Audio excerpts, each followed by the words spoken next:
Kalian termasuk pembaca yang suka membaca buku-buku tebal atau justru lebih suka bacaan yang lebih tipis dan habis dalam sekali duduk? Berarti video ini adalah yang kamu cari. Di video ini aku bakal merekomendasikan buku-buku tipis yang habis dalam sekali duduk.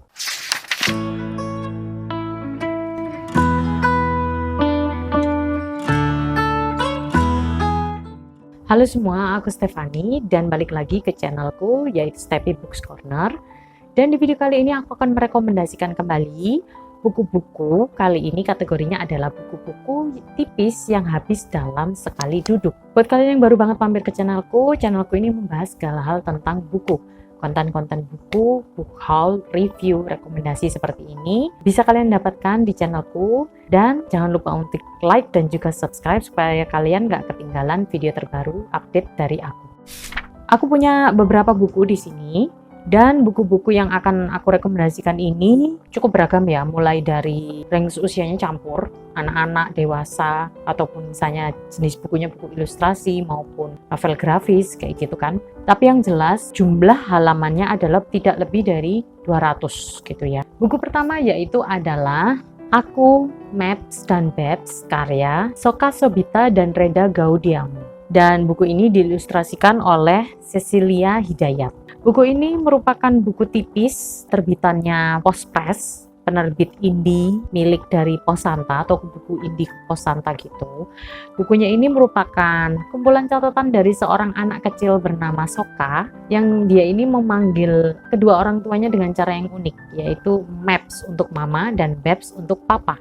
Dan di buku ini kalian akan menemukan cerita-cerita tentang kehidupan sehari-hari si Sokanya ini, di mana si Soka ini bercerita dari sudut pandangnya yang masih kecil dan masih polos, tentang ibunya, tentang ayahnya, tentang kakek neneknya, tentang rumahnya, sekolahnya, karya-karyanya, PR-nya, tetangganya, dan juga kebiasaan-kebiasaan kecil yang ada di rumahnya. Buku ini sangat pendek, sangat ringkas, pendek, tapi dia isinya ini menyentil banget bagi orang dewasa, karena di sini sudut pandang si anak ini kita bisa melihat bahwa ada stigma tentang orang tua, peran orang tua yang biasanya ada di masyarakat, gimana perannya si seorang ayah itu harus bagaimana, yang harus pergi bekerja itu adalah seorang ayah gitu, sedangkan istri itu biasanya di rumah menjaga anaknya gitu kan ya. Nah, di buku ini kalian nggak akan mendapatkan itu, kalian akan mendapatkan insight baru tentang pengasuhan orang tua yang tidak sesuai stigma itu, tapi cukup menyenangkan dan juga menggemaskan. Buku ini juga dilengkapi ilustrasi-ilustrasi yang lucu banget kayak gini. Aku sangat merekomendasikan kalian juga untuk membacanya. Buku selanjutnya yaitu ada Kisah Seekor Camar dan Kucing yang Mengajarinya Terbang karya Luis Sepulveda. Buku ini merupakan buku terbitannya dari margin kiri, dan bukunya ini sangat tipis, dia cuman nggak sampai 100, bahkan cuman 89 halaman saja, tapi bisa aku bilang bukunya ini sangat impactful gitu kan, dia meaningful banget, banyak pesan yang ada di dalam sini yang bisa kalian dapatkan gitu. Dan buku ini menceritakan tentang seorang kucing rumahan bernama Sorbas yang dia tidak sengaja menemukan seekor burung camar di atap rumah dalam kondisi sekarat, dan dia bersiap untuk bertelur gitu. Karena melihat camar yang sekarat tersebut, si camar pun menitipkan amanah atau pesan gitu ke Sorbas untuk menjaga dan membesarkan telurnya dari si camarnya ini. Si Sorbas ini akhirnya pun menepati janjinya dan dia merawat si camar ini mulai dari telur sampai menetas dan bahkan mengajarinya juga untuk terbang. Banyak pesan yang bisa kalian ambil di sini dan aku sangat suka buku ini. Bukunya juga lumayan kocak lah ya, lumayan kocak karena beberapa karakter-karakter di dalamnya. Aku sangat merekomendasikan kalian untuk juga membaca buku ini. Buku selanjutnya yaitu Misteri Hilangnya Pangeran Oleo Margarin. Penulisnya itu Mark Twain dan di sini tulisannya Philip Stead. Ilustratornya itu Erin Stead. Jadi fun fact aja, buku ini tuh setauku ide ceritanya ditulis oleh Mark Twain, kemudian diteruskan oleh si Philip Stead-nya ini menjadi satu buku utuh seperti ini. Menceritakan kisah dongeng seorang anak petani miskin bernama Johnny yang kehidupannya berubah 180 derajat setelah ia memberikan satu-satunya ayam peliharaannya yang awalnya hendak ia jual ke pasar untuk mendapatkan uang, tapi justru ia berikan kepada seorang nenek tua yang meminta sedekah kepada dirinya di pasar. Dengan harapan ayam tersebut mendapatkan tempat yang lebih baik bersama dengan si nenek pengemisnya itu. Dan kemudian sebagai gantinya, pengemis tersebut memberikan biji bunga kepada Johnny sebagai pengganti kebaikannya. Dan singkat cerita, nantinya bunga tersebut itu akan membuat Johnny bisa berbicara kepada binatang dan mengubah nasib malang Johnny. Buku ini vibe-nya mirip banget kayak Little Prince. Kalau kalian sudah baca buku Little Prince atau The Little Prince itu ya, bukunya ini vibe-nya sedikit mirip seperti itu, hanya bedanya dia disertai kayak dialog-dialog dari si Mark Twain dan Philipnya ini yang kayaknya memang sengaja dikarang atau ditulis di situ, dicantumkan juga gitu untuk proses penulisan buku ini gitu. Cukup menarik formatnya dan dilengkapi dengan ilustrasi-ilustrasi juga seperti ini. Yang jelas aku jamin buku ini bakal bisa kalian habiskan dalam sekali duduk karena jumlah halamannya juga cuman 146 aja, tapi di dalamnya ini dia tulisannya besar-besar dan sedikit seperti ini. Nah, seperti ini aja. Jadi aku rasa kalian pasti bakal bisa cepat juga membacanya. Buku selanjutnya yaitu adalah Rumah Kertas karya Carlos Maria Dominguez. Buku ini sangat tipis, kalian bisa lihat sendiri, dan buku ini itu dikisahkan dari sudut pandang seorang karakter. Dia merupakan asisten dari seorang profesor sastra di Universitas Cambridge, Inggris. Suatu hari si asisten ini yang tidak diketahui namanya sampai akhir buku itu menerima sebuah paket misterius berisi buku yang dipenuhi dengan serpian-serpian semen gitu, dan paket buku tersebut kirim dari Uruguay. Asisten itu pun berusaha mencari tahu asal-usul dari pengirim buku tersebut yang justru membawanya pada sebuah kegilaan hobi para pecinta buku. Buku ini merupakan salah satu karya sastra yang cocok dibaca para pecinta buku khususnya, karena menurutku buku ini itu cukup memberi kalian efek ngeri sendiri kepada kecintaan kalian pada buku. Aku nggak bisa cerita banyak lagi, yang jelas kalian harus baca buku ini minimal 1 kali, dan buku ini bisa dibaca dengan sangat cepat, cuman 76 halaman aja, jadi segera beli dan baca buku ini. Buku selanjutnya yaitu dari novel grafis ya. Novel grafis yang mau aku rekomendasikan yaitu adalah Bantalan Empuk yang Bahagia karya Sarah Anderson. Ini merupakan kumpulan Sarah Scribble. Jadi di dalamnya ini berisi seperti kayak komik 5-6 panel seperti ini. Yang mungkin kalian sudah pernah lihat beberapa gitu kan ya. Ilustrasinya itu bertebaran di Instagram atau mungkin Facebook gitu. Nah, itu tuh kayak kumpulannya dari komik-komik tersebut dijadikan menjadi satu buku ini. Buat yang suka komik, kalian juga bisa banget baca buku ini karena tema ceritanya itu sangat relatable banget di kehidupan sehari-hari. Temanya ini bercerita tentang seputar dinamika kehidupan perempuan remaja yang beranjak dewasa, seperti susahnya mengatur keuangan, kesenangan mager atau males gerak atau rebahan di rumah sepanjang hari, terus masih banyak lagi. Pokoknya buku ini ketika membacanya kalian pasti akan merasa relate. Dan meski halamannya ini dia 122-an, karena dia bentuknya komik, jadi aku jamin kalian bakal cepat banget membacanya. Banyak humor dan jokes-jokes yang pasti bikin kalian senyum-senyum juga selama membacanya. Bisa kalian baca saat waktu senggang. Buku selanjutnya yaitu dari karya author favoritku, yaitu adalah Sang Putri dan Sang Pemintal karya Neil Gaiman.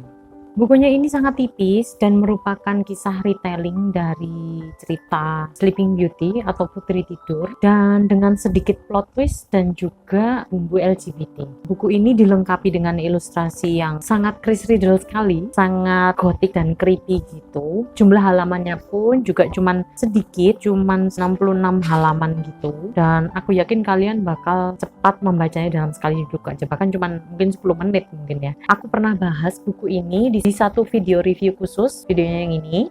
Nanti kalian bisa klik dan juga lihat review lengkapnya di situ nanti setelah selesai menonton video ini. Buku selanjutnya yaitu masih dari Neil Gaiman lagi. Selanjutnya ini adalah Fortunately the Milk, atau kalau bahasa Indonesianya itu Untunglah Susunya. Agak aneh sih memang. Dan buku ini mengisahkan tentang seorang ayah yang suatu pagi dia pergi membeli beberapa botol susu gitu kan. Namun perjalanannya itu sangat lama, sampai-sampai anaknya bertanya-tanya kemana sih ayahnya. Dan kemudian saat ayahnya balik, ayahnya menceritakan bahwa dia sudah mengalami petualangan yang luar biasa selama perjalanan membeli susu tersebut. Mulai dari diculik alien, ketemu profesor yang merupakan dinosaurus ini, apa sih namanya, Stegosaurus atau apa gitu, sampai melakukan time traveling. Ini bukunya kocak, agak sedikit absurd tapi lucu gitu kan ya. Jumlah halamannya juga sangat sedikit, 100 lebih, dan dilengkapi juga dengan ilustrasi-ilustrasi yang bagus. Ini sudah versi Indonesia ya, terbitannya Gramedia. Aku sangat rekomendasi kalian untuk membaca buku ini. Kalian bisa juga menikmati baca buku ini meskipun bukan untuk dibacakan ke anak-anak. Buku selanjutnya yaitu ada dari penulis Indonesia, yaitu Gadis Daun Jeruk, karya Rinda Maria Gempita, ilustrasinya oleh Wickhana L. Dewi. Ini salah satu buku ilustrasi yang aku suka banget. Dia sangat pendek dengan 2 format, yaitu yang depan sini itu formatnya bahasa Indonesia. Sedangkan kalau kalian balik seperti ini formatnya adalah dalam bahasa Inggris. Nah, kebetulan yang punya aku ini, dia versi yang aku nggak sengaja beli kayak versi cacat produksinya, karena harusnya warnanya ini hitam dan orange, bukan coklat seperti ini. Jadi kalau kalian mau beli, kalian pastikan cari yang warnanya itu hitam dan orange ya. Buku ini tuh merupakan buku ilustrasi yang awalnya mungkin tampaknya dari luar kelihatan seperti untuk buku anak-anak ya, tapi bisa aku bilang buku ini tuh lebih cocok dibaca untuk orang dewasa. Buku ini tuh berisi semacam kayak penggalan-penggalan kata yang mengingatkan kita akan masa kecil kita ketika kita memiliki sebuah mimpi, dan seiring kita bertumbuh besar, kita pun melupakan mimpi tersebut gitu loh. Buku ini dilengkapi ilustrasi yang bagus banget. Aku suka banget sama ilustrasinya karena kan khasnya si Wickhana-nya itu. Ini kebetulan warnanya karena cacat produksi ya, jadi warnanya coklat semua. Harusnya aslinya itu orange gitu loh, dan hitam gitu. Dan bukunya ini halamannya sedikit banget, kayak cuman kalau satu versinya dia nggak sampai 40 halaman, cuman 32 sampai 34 halaman aja. Jadi aku yakin kalian pasti bakal cepat juga untuk membacanya. Aku sudah pernah bikin review tentang buku ini juga di video khusus, nanti bakal aku cantumin videonya yang ini. Nanti aku cantumin linknya di sini atau di bawah ya. Selanjutnya yaitu dari penulis favoritku juga, yaitu adalah The Miraculous Journey of Edward Tulane, itulah ya, karyanya Kate DiCamillo. Buku ini itu apa ya, buku dari masa remajaku yang sangat impactful banget ke aku gitu loh. Dia ini ceritanya heartwarming gitu loh, menceritakan tentang kisah perjalanan sebuah boneka porselin kelinci bernama Edward Tulane ini.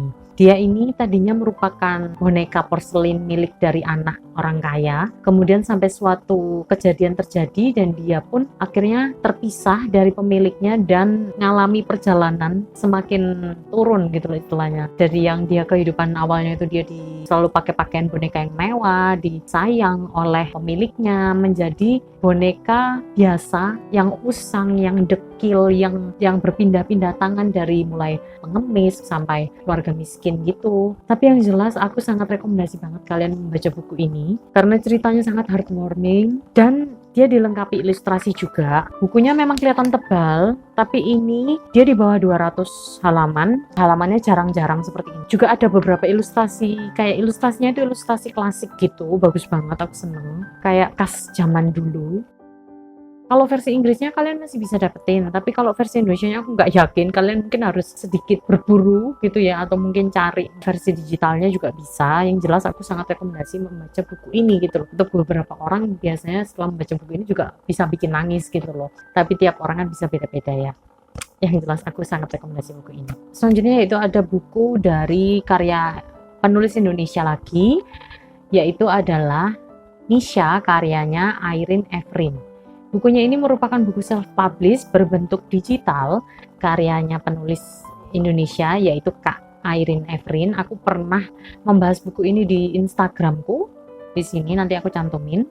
Bukunya ini merupakan kisah pendek, hanya sekitar berapa ya, 50-an halaman kalau nggak salah. Di sini tercantumnya di Goodreads-nya dia cuma sekitar 50-an halaman. Berkisah tentang Nisha, seorang putri raja dari kerajaan, aku lupa kerajaannya apa. Itu dia memiliki kekuatan sihir yang cukup besar tapi dia belum menyadarinya. Dia itu berusaha menyelamatkan nasib kerajaannya yang terancam mendapat serangan dari kerajaan lawan atau kerajaan musuh gitu lah Himalaya. Salah satunya itu untuk menyelamatkan kerajaannya adalah dengan dia menikahi putra dari pangeran kerajaan tetangga gitu, yang menurut Misha ini sangat manja, sangat narsis juga gitu. Genrenya fantasi, action juga ada gitu, terus ada sedikit bumbu LGBT-nya juga, dan dia temanya tuh di Asia gitu. Bukunya ini ada unsur feminismenya juga. Terus meski ditulis dalam bahasa Inggris, buku ini itu cukup mudah dipahami. Aku nggak bilang bahasa Inggrisnya sangat beginner ya, tapi lumayan bisa dipahami dan bisa menyelesaikan buku ini juga dalam sekali duduk lah ya. Link dari autornya atau link dari website untuk membaca buku ini aku akan cantumin semua di bawah. Oke, itu dia tadi rekomendasi buku-buku tipis atau pendek yang bisa kalian baca dan habis dalam sekali duduk. Dari daftar buku-buku tersebut, mana yang menarik perhatian kalian? Kasih komentar di bawah ya. Sekian video dari aku. Maaf banget kalau mungkin ada yang kurang dari penjelasanku maupun ada yang keliru. Aku mohon maaf. Kalau kalian suka dengan video ini, jangan lupa untuk klik like dan juga subscribe. I'll see you next time. Thanks for watching and bye-bye.